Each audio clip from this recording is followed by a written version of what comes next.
Hey, this is Steven, and I'm going to lead you through a introductory hypervolt tutorial on how to self-hypervolt.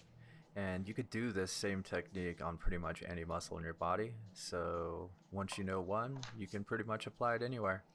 So we're going to start with this round head, and we're going to attach that to the hypervolt, turn it on. And we're going to be working on the vastus medius oblique, which is the lateral quad muscle right above your knee on the inside of your thigh. And it's a nice kind of plump, roundish muscle that's soft when it's in an inactive state, and it's activated and kind of hard. When you try to push into it, it kind of bounces back on you a little bit. So we want it in a kind of a neutral position. So you want your leg not totally flexed or totally extended, kind of somewhere in the middle. So when you push into it, it feels kind of soft.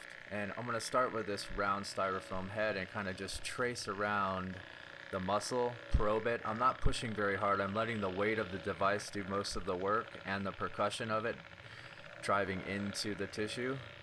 And I'm kind of just trying to feel what's going on. There's some bounce back right there. The frequency changes. You hear a little bit different sound, and you see my hands start to shake violently. And that kind of goes into the rest of my body as well. So this first pass, I'm really just trying to figure out what's going on. So the tissue that's connecting into the vastus medius oblique is very tight around the knee. It's more like soft tissue. And then I kind of pushed in a little bit harder there. You could kind of saw it look like it was digging in a little deeper. I'm going to increase the speed. Kind of changes the way it feels on the muscle. It's less penetrating and deep, but it's faster and it vibrates really hard. It's really good to kind of use to break up that connective tissue that connects muscles to muscles, and for the tissues that slide over the bone themselves. So you notice how I'm really driving it at full speed now. Moving it around and getting that tissue. So I'm still kind of probing, waking the tissue up. And now that I kind of know what's going on, this is actually level 3.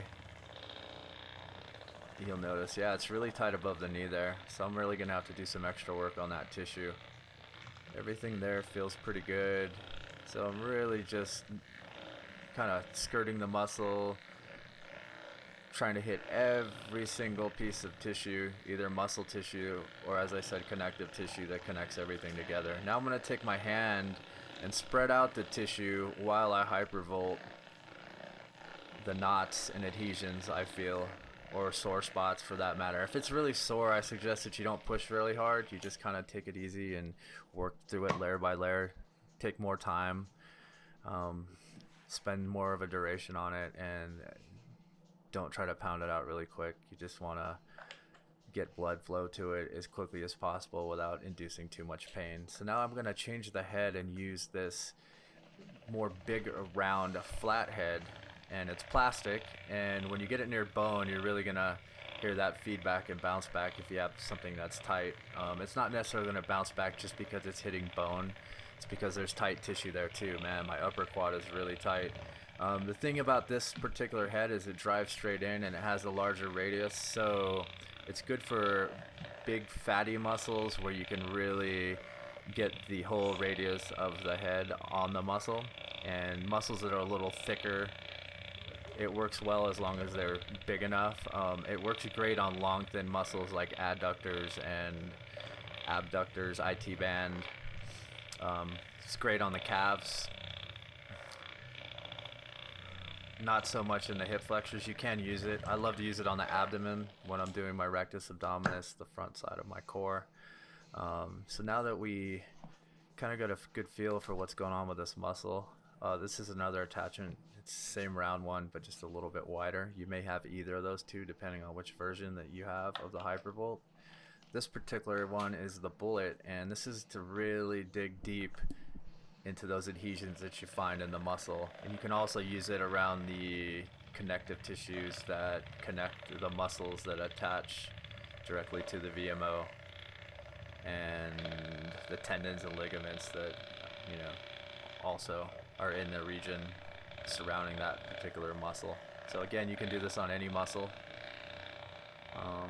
Here I'm not really pushing in too hard.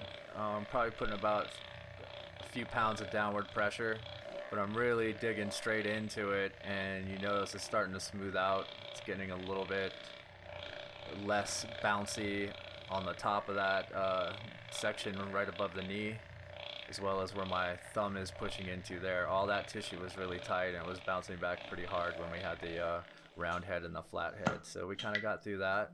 It's looking pretty good. It's starting to feel soft like a baby's butt, which is exactly what you want. You want the tissue to be supple and everything that connects to it around it. You want it to feel elastic and stretchy and smooth. So now I'm using this fork, which is awesome. I have it sideways and I'm using just this little nub on one side, and I'm massaging all that connective tissue that slides over the joint, the knee joint there, and connects into the adductor, the vastus medius oblique. And I'm using that fork to really get like a double pressure push down on a couple different points of tissue at one point or at one time. I'm gonna polish it up like a finish carpenter, finishing up a piece of nice custom furniture. And yeah, we're gonna move on to the next muscle. So hopefully you enjoyed that, and looking forward to feedback. Let me know if you have any questions.